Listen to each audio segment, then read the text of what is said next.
YRF के spy universe का पूरा फ्यूचर खतरे में है और होना भी चाहिए, क्योंकि भाई नॉस्टैल्जिया अपने एक्टर्स के स्टारडम एंड एक दूसरे की मूवीज में कैमियो दे देकर इतने दिनों तक बॉलीवुड को रूल करने वाले इस यूनिवर्स के आगे एक वर्दी कंपटीशन आ चुका है। और देखो, इन दोनों यूनिवर्सेस को मैं कंपटीशन बोल रहा हूं तो इसका कुछ गलत मतलब मत समझना, क्योंकि भाई कंपटीशन जैसे वर्ड्स को लोग राइवलरी की नजरों से देखने लगते हैं, जबकि एक अच्छा कंपटीशन स्पेशली मूवीज के मामले में होने का भाई एक अच्छा पहलू भी है, जिसका फायदा जानकर तुम हैरान हो जाओगे, लेकिन उस पर अभी थोड़ी देर बाद आते हैं। एंड देखो, इस पूरी वीडियो में मैं मडॉक सुपरनैचुरल यूनिवर्स को MSNU and YRF spy universe को YRFSU बोलने वाला हूं, तो भाई इन चीजों को याद रखना और अब आगे बढ़ो। तो इससे पहले कि हम वीडियो में आगे बढ़े, हम इस स्लेट पर एक पूरी नजर डाल लेते हैं कि भाई मडॉक वालों ने अनाउंस क्या क्या किया है। तो आने वाले अगले 4 सालों तक MSNU की हर साल 2 मूवीज रिलीज होंगी साल के सेकंड या थर्ड क्वार्टर्स में, जिनमें भाई 2025 में इसी साल दिवाली के लिए थामा एंड शक्ति सालिनी नाम की मूवी 31 अक्टूबर यानी साल के आखिरी दिन के लिए शेड्यूल यहाँ पे की गई है। फिर 2026 में भेड़िया 2 एंड चामुंडा 14 अगस्त एंड 4 अक्टूबर को रिलीज होंगी। सेम फिर वही 2027 में स्त्री 3 एंड महामुंजिया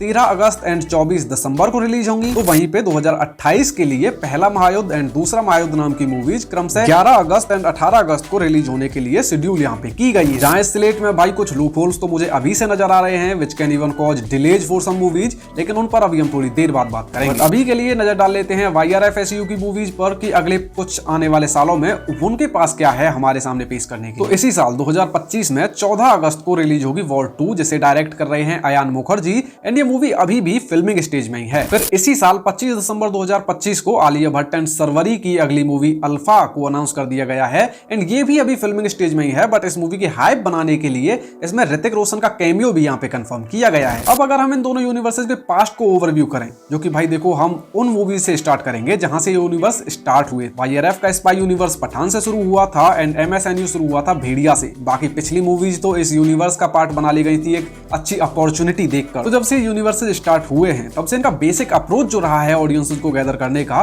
वो ये है YRF वाले अपनी मूवीज को नॉस्टैल्जिया, अपने एक्टर्स के स्टारडम एंड भाई इधर उधर कैमियोज मार के चलाते हैं, जिससे कि उनकी इनोवेशन वाली साइड लैग करती है, वहीं सिमट कर रह जाती है, जहां पे भाई MSNU वाले यहीं पे खेल जाते हैं। उनकी मूवीज स्टैंड अलोन भी सीधा सीधा बोलूं तो भाई घर पे विदाउट दो चिल्ला चोट करने वाली थिएटर्स की ऑडियंस के अलावा भी भाई वो मूवीज देखने में मजा देती है। आज तुम पठान लगा लो अपने घर में टीवी पर, भाई मैं लिख के दे सकता हूं तुम्हें मूवी बिल्कुल पसंद नहीं आएगी, लेकिन अगर तुम भेड़िया, स्त्री 2 या फिर मुंजिया जैसी मूवीज को तुम कभी भी देख सकते हो, और कभी क्या अभी तुम अभी लगा के देख लो, भाई वो मूवीज तुम्हें पंप करने के लिए उन मूवीज को शाहरुख खान के 4 साल के ब्रेक एंड भाईजान के कैमियो की जरूरत नहीं पड़ती, क्योंकि जो YRF स्पाई यूनिवर्स का वीक स्पॉट है वही सेम पॉइंट MSNU की भाई एक तरह से कह सकते हो कि स्ट्रेंथ है। उनकी इनोवेटिव स्टोरी टेलिंग, उनकी इंटरकनेक्टेड एक्सपेंडिंग लोर, उनकी fresh writing YRF spy universe के लिए एक बहुत बड़ा चैलेंज यहाँ पे बन जाती है, जहाँ पे ये सारी चीजें मिलकर बॉलीवुड का एक तरह से फ्यूचर डिसाइड करती हैं, जिस पर अभी हम थोड़ी देर बाद बात करेंगे। क्योंकि देखो, एक वर्दी चैलेंज या कंपटीशन वाले पॉइंट को अगर मैं यहाँ पर क्लियर करूं तो having a worthy competition specially in cinema is crucial because it pushes film makers to innovate and create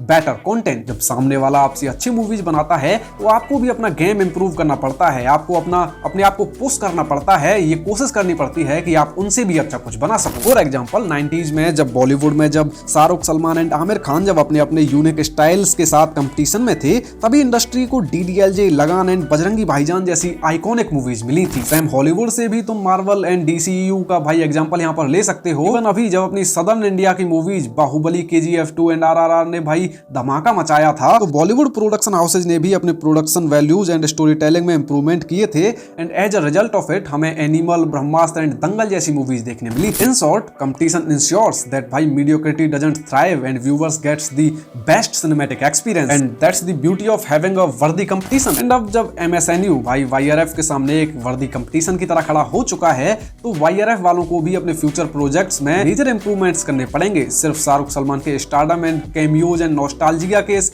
repeated फॉर्मूले को उनको छोड़ना पड़ेगा, क्योंकि अभी उनके फ्यूचर प्रोस्पेक्ट्स को देखकर अभी तो ये लगता है कि the decline of YRF spy universe has been started, जिसका भाई मुझे एग्जांपल भी यहाँ पर देने की जरूरत नहीं है। अगर तुम्हें याद हो तो शाहरुख खान का कैमियो जो टाइगर 3 में था, उसे नॉर्मल ऑडियंस तक ने भी बेस किया था, वो लोगों को उतना खास पसंद नहीं आया था, लोगों ने उसे क्रिंज, व्हाटएवर, फोर्स्ड बताया था। क्योंकि भाई देखो, तुम भी जान रहे हो एक ही फॉर्मूला कितनी ही बार काम कर सकता है, व्हिच मींस कि जिस स्ट्रेटजी पर YRF स्पाई यूनिवर्स वाले अभी चल रहे हैं वो सस्टेनेबल तो नहीं है, क्योंकि इस वक्त ऑडियंसेस को कुछ नया चाहिए, कुछ यूनिक चाहिए एंड इस वक्त उनको जो ये सारी चीज दे पा रहा है वो है मडॉक का supernatural universe. Maddock supernatural supernatural universe की मूवीज में डाइवर्स स्टोरी टेलिंग होती है। वो लोग अलग अलग जॉनराज को सीमलेसली ब्लेंड करते हैं। उनका ये शेयर्ड यूनिवर्स लॉन्ग रन के लिए ऑडियंसेस का इंटरेस्ट अपनी तरफ बनाए रखने का पोटेंशियल रखता है। जहां अगर हम लॉन्ग रन की बात कर ही रहे हैं तो आगे आने वाले कुछ दी मोस्ट इंपोर्टेंट पॉइंट्स पर बढ़ने से पहले हम ये बात कर लेते हैं कि इन लोगों ने इस लॉन्ग रन के लिए जो प्लान बनाया है उसमें क्या क्या लूप होल्स हैं जो इन आने वाली मूवीज को डिले तक के लिए भाई कॉज कर सकते हैं। अगर इस स्लेट की इनकी आखिरी 2 मूवीज पर तुम नजर डालोगे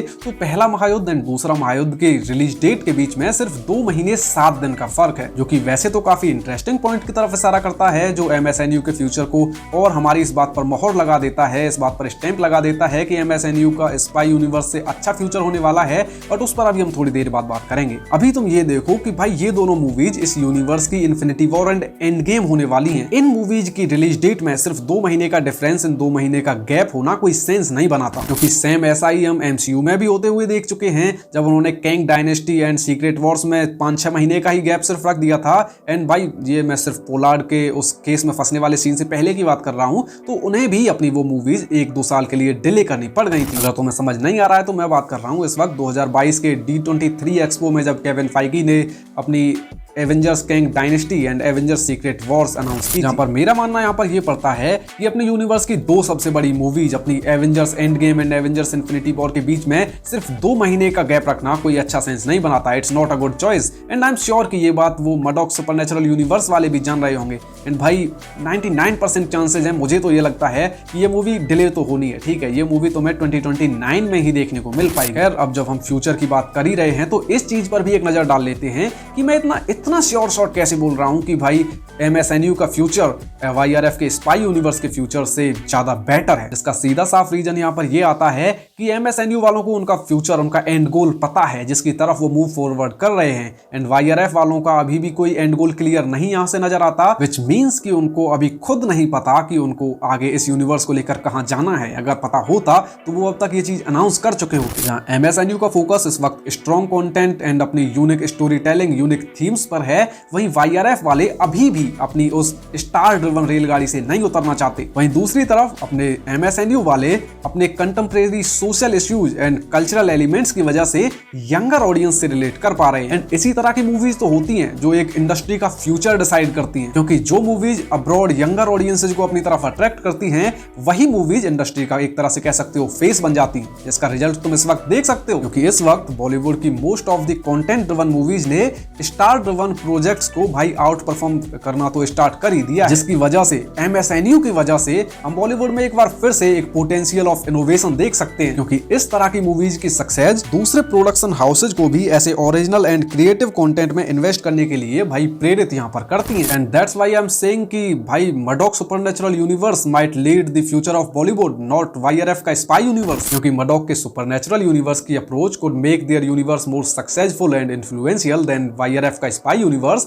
इन दोज नेक्स्ट अपकमिंग ईयर। हमारे क्या थॉट्स हैं इन सारी चीजों पर, तुम मुझे अपने थॉट्स नीचे कमेंट सेक्शन में जरूर बताना। एंड अगर तुम्हें जाननी है कुछ वो 30 मूवीज जो तुमने 2024 में मिस की हैं बट तुम्हें नहीं करनी चाहिए थी, अगर तुम्हें 2024 के कुछ हिडन जेम्स के बारे में जानना है तो भाई तुम फिर मेरी ये वाली वीडियो चेकआउट कर लेना। And yes, that's all for today's video. अगर तुमको ये वीडियो देखकर कुछ भी अच्छा लगा, खुशी हुई या मजा आया, कुछ नया इन्फॉर्मेटिव जानने को मिला तो फिर इस वीडियो को लाइक कर देना, चैनल को सब्सक्राइब कर लेना ऐसा ही और मजेदार इन्फॉर्मेटिव कंटेंट देखने के लिए। एंड मुझे मेरे सोशल मीडिया हैंडल्स पर फॉलो भी कर लेना। एंड भाई टोपी के लिए सॉरी, ठीक है ना, बहुत ठंड पड़ रही है गाँव में। And yes, that's all. अब मैं मिलता हूँ आप सब लोगों से अगली वीडियो में। Thanks for watching.